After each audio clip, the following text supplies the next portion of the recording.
ఈరోజు నేను మీకు చదివి వినిపిస్తున్న కథ వజ్రసేనుడి నిర్ణయం. రచన లక్ష్మీ గాయత్రి గారు. ఇక కథలోకి వెళ్ళిపోదాం. పూర్వం వజ్రగిరి అనే చిన్న పట్టణంలో వజ్రసేనుడనే వ్యాపారి ఉండేవాడు.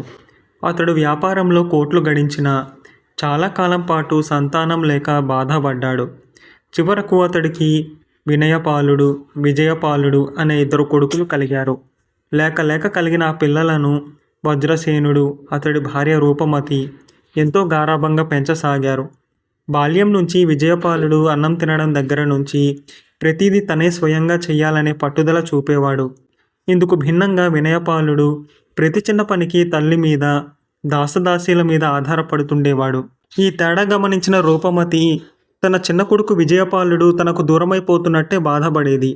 కానీ భార్య ద్వారా సంగతి తెలుసుకున్న వజ్రసేనుడు పిల్లవాడికి అటువంటి స్వతంత్రపు నడవడిక మంచిదే, వాడి ఇష్ట ప్రకారమే జరగని అనేవాడు. ఆ విధంగా భిన్న స్వభావాలు గల అన్నదమ్ములిద్దరూ క్రమంగా యుక్త వయస్కులై విద్యాభ్యాసం పూర్తి చేశారు. ఆ క్షణం కోసమే ఎదురు చూస్తున్న వజ్రసేనుడు కొడుకులిద్దరికీ వ్యాపారంలో స్వయంగా శిక్షణ ఇవ్వడం ప్రారంభించాడు.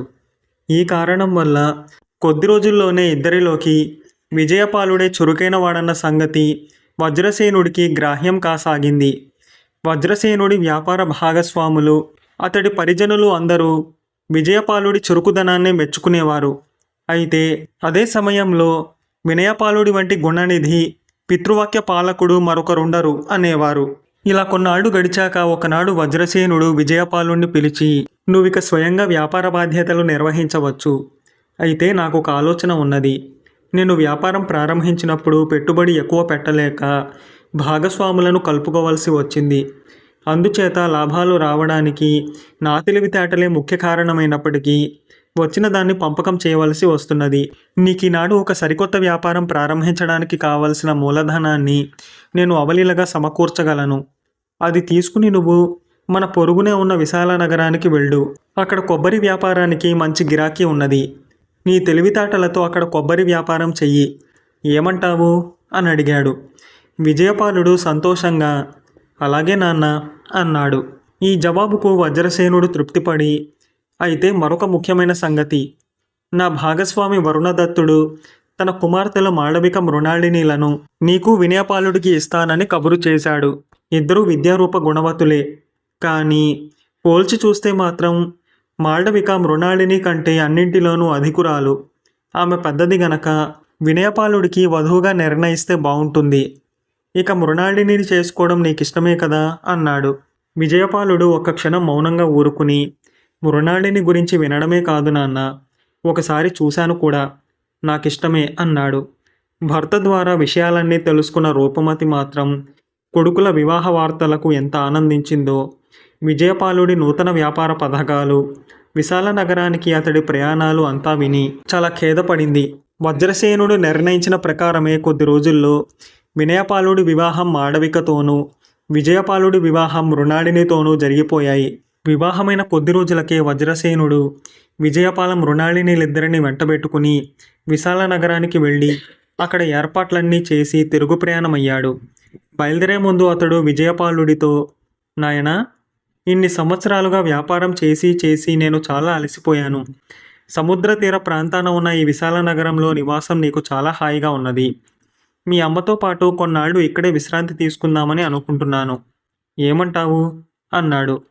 తండ్రి మాటలకు విజయపాలుడు చిన్నగా నవ్వి, నన్ను విశాల నగరంలో వ్యాపారానికి ప్రోత్సహించిన నాడే ఏదో ఒకనాడు మీరు ఇలా అడగబోతారని ఊహించాను నాన్న. ఇది మీ ఇల్లు. మీ ఇంట్లో మీరు విశ్రాంతి తీసుకోవడానికి ఒకరిని అడగవలసిన పని లేదు. ఎదుగుతున్న బిడ్డ అన్ని పనులు స్వతంత్రంగా చేసుకోవడానికి సహకరించడం తల్లిదండ్రులకు ఎంత బాధ్యతో, వయసు మళ్ళిపోతున్న తల్లిదండ్రులకు విశ్రాంతినిచ్చి వారికి అన్ని పనులు చేసి పెట్టడం, సేవ చేయడం పిల్లలకు అంతే బాధ్యత అన్నాడు. ఈ జవాబుకు వజ్రసేనుడు చాలా ఆనందించి వజ్రగిరికి తిరిగి వచ్చిన తరువాత భార్యకు మాత్రమే జరిగిందంతా చెప్పాడు.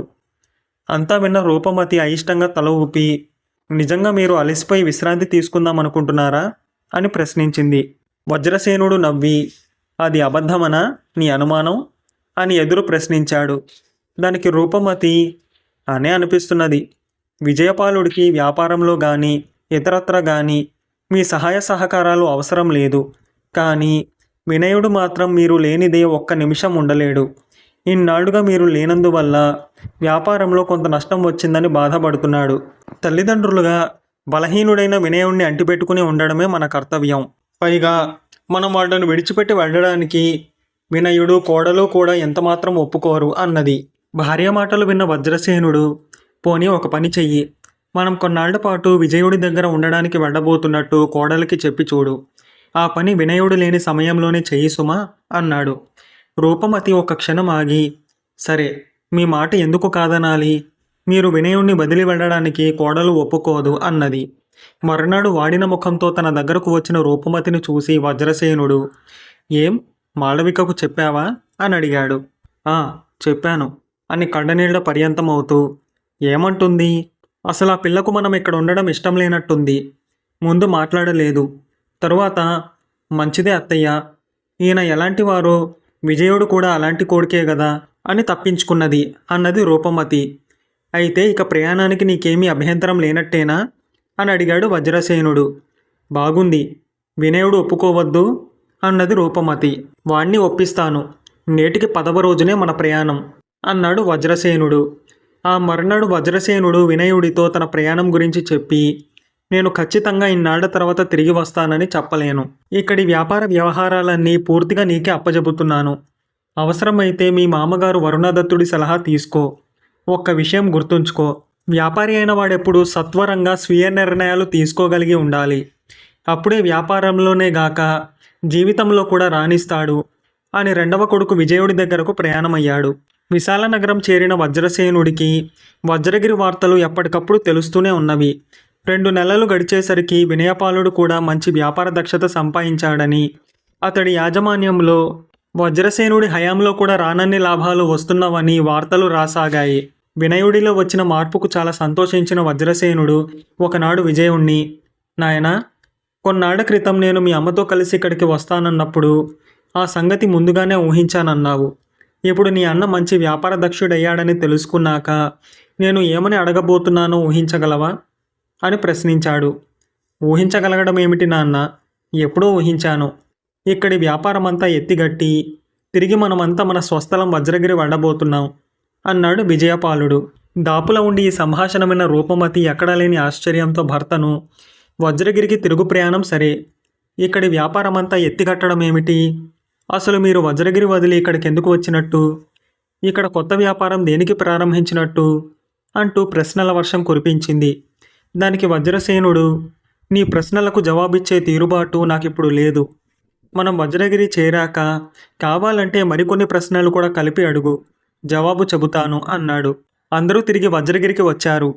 ఆ తర్వాత రూపమతి ఒకనాడు భర్తను తాను విశాలనగరంలో అడిగిన ప్రశ్నలే అడిగింది. అప్పుడు వజ్రసేనుడు ఆమెతో, నీకు కలిగిన అనుమానాలను దాచకుండా అడగడం మేలే అయింది. లేకపోతే కొడుకుల మధ్య నేనేదో పక్షపాతం చూపుతున్నానన్న బాధ నీకు మిగిలిపోయేది. వినయపాలుడిలో వ్యాపార విషయాల గురించి సొంత నిర్ణయాలు చేసే గుణం లోపించింది. ఇతరుల మీద ఆధారపడే ఈ లక్షణాన్ని వాడిలో బాల్యం నుంచి నేను గమనిస్తూనే ఉన్నాను. అందుకే అక్క చెల్లెళ్లలో తెలివిమంతురాలైన మాళవికను వాడికి భార్యగా చేశాను అని ఇంకా ఏదో చెప్పబోతుండగా రూపమతి అయిష్టంగా తలాడించింది.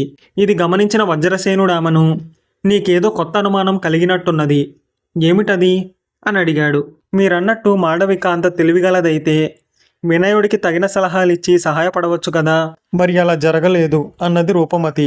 అందుకు కారణం చెబుతాను విను అంటూ వజ్రసేనుడు ఒక క్షణం ఆగి, నేనిక్కడుండగా తన సలహాలు వాడు పాటించడని మాళవిక గ్రహించింది. అందుకే మనం విశాలనగరం వెళుతున్నామన్నప్పుడు సరే కాదు అనకుండా ముభావంగా జవాబు చెప్పింది. అయితే సూక్ష్మగ్రాహి అయిన విజయుడు ముందే నా పథకమంతా ఊహించగలిగాడు. ఏది ఏమైతేనేం వినయుడు మనం ఇక్కడ లేని కాలంలో స్వతంత్రంగా ఆలోచించి వ్యాపార సమస్యలను పరిష్కరించుకోగల దక్షత సంపాదించాడు. నా నిర్ణయం ఫలించింది. ఇది జరిగాక విజయుడు ఎక్కడో విశాలనగరంలో ఉండవలసిన అవసరం లేదు. ఇక్కడ అన్నదమ్ములిద్దరూ ఒకరికొకరు తోడుగా ఉంటూ వ్యాపారాన్ని సమర్థంగా నడపగలరు అన్నాడు. ఇది విని రూపమతి ఎక్కడా లేని ఆశ్చర్యంతో, మాట మాత్రంగానైనా నాతో చెప్పకుండా ఎంత పెద్ద ఆలోచన చేశారండి అంటూ భర్తను మెచ్చుకున్నది. కథ సమాప్తం. మీకు కనుక ఈ కథ నచ్చితే లైక్ చేయండి, మీకు తెలిసిన వారికి షేర్ చేయండి, మీ విలువైన అభిప్రాయాన్ని తప్పకుండా కామెంట్ చేయండి. నా ఛానల్ని సబ్స్క్రైబ్ చేసుకోండి, పక్కనున్న బెల్ బటన్ని యాక్టివేట్ చేసుకోండి. నేను పెట్టే కొత్త వీడియోస్ మీకు నోటిఫికేషన్ రూపంలో వస్తాయి.